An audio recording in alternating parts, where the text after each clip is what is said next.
నామరూపాత్మకమైనటువంటి ప్రపంచము పరిఢవిల్లేది దేనివల్ల అంటే వర్ష బిందువు యొక్క స్పర్శ చేత.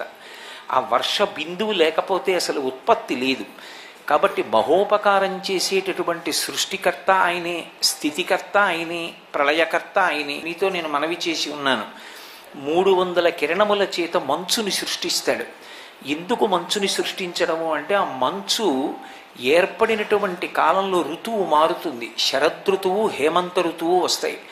ఆ 2 ఋతువుల యందు మళ్ళీ ప్రారంభకాలమైనటువంటి వసంత ఋతువు యందు సూర్యుని యొక్క కిరణముల ప్రకాశాన్ని దృష్టిలో పెట్టుకుని యమధర్మరాజు గారి యొక్క 2 కోరలలో ఒక్కొక్క కోర బయట పెడతాడు.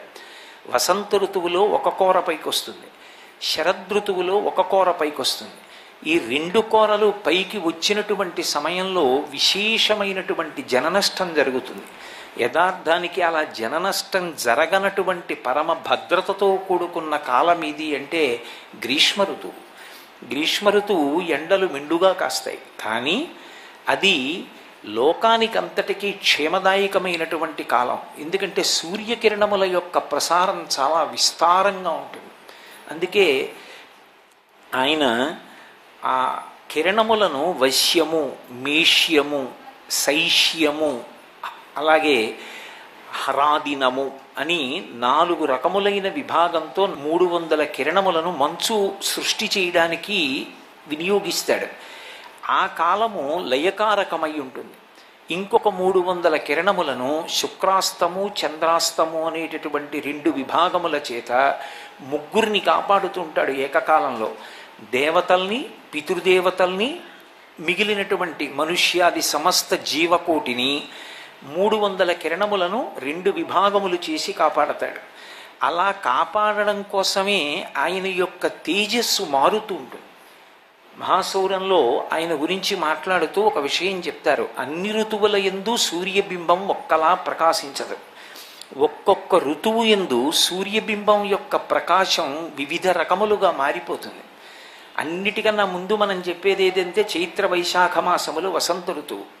వసంత ఋతువు దగ్గరికి వచ్చేటప్పటికి ఆయన కపిలవర్ణంతో ప్రకాశిస్తాడు.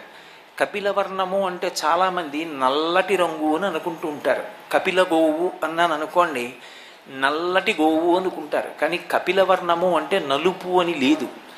ఎందుకంటే విఘ్నేశ్వరుడికి కూడా కపిలహ అని ఒక నామం ఉంది. సుముఖశ్చైకదంతశ్చ కపిలో గజకర్ణక అని, కపిలుడు అని. కపిలవర్ణము అన్న వర్ణానికి అర్థం ఏమిటంటే నెత్తుటి యందు నలుపు చేరితే ఎలా ఉంటుందో అటువంటి రంగుని కపిలవర్ణం అంటారు.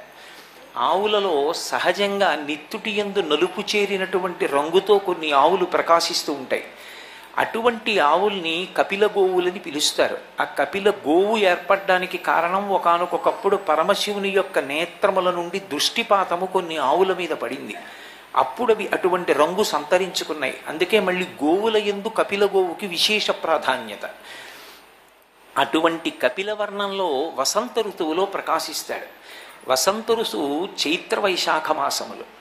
వసంత ఋతువు యందు కూడా యమదంస్ట్ర బయటికి వస్తుంది, ఒక కోర పైకి వస్తుంది. కానీ కపిలవర్ణంతో ప్రకాశించేటటువంటి సూర్యుడు వసంత ఋతువు యందు ఉండగా ఉత్తరాయణ పుణ్యకాలం నడుస్తుంది.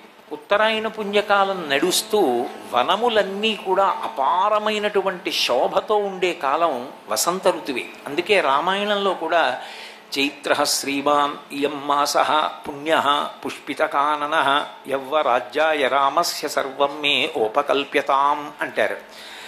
అన్నిటికన్నా విశేషం ఏమిటంటే చైత్ర వైశాఖ మాసములకు సంస్కృతంలో మధుమాసము, మాధవ మాసము అని పేర్లు.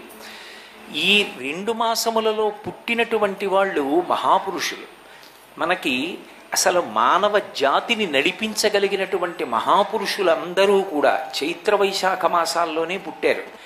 చైత్రమాస శుక్లపక్ష నవమి నాడు అసలు మనుష్యుడు ఎలా బ్రతకాలో, ధర్మాన్ని ఎలా అనుష్ఠించాలో నేర్పి చూపించినటువంటి రామచంద్ర ప్రభువు పుట్టారు.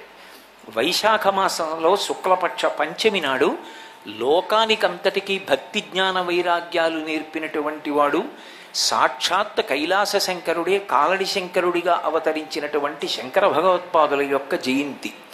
ఇద్దరి మాటలు కూడా మధుర మధురములై ఉంటాయి. ఇద్దరి యొక్క జీవితాలు కూడా సువాసన భరితములై ఉంటాయి. సర్వం శ్రీ ఉమామహేశ్వర పరబ్రహ్మార్పణమస్తు. స్వస్తి.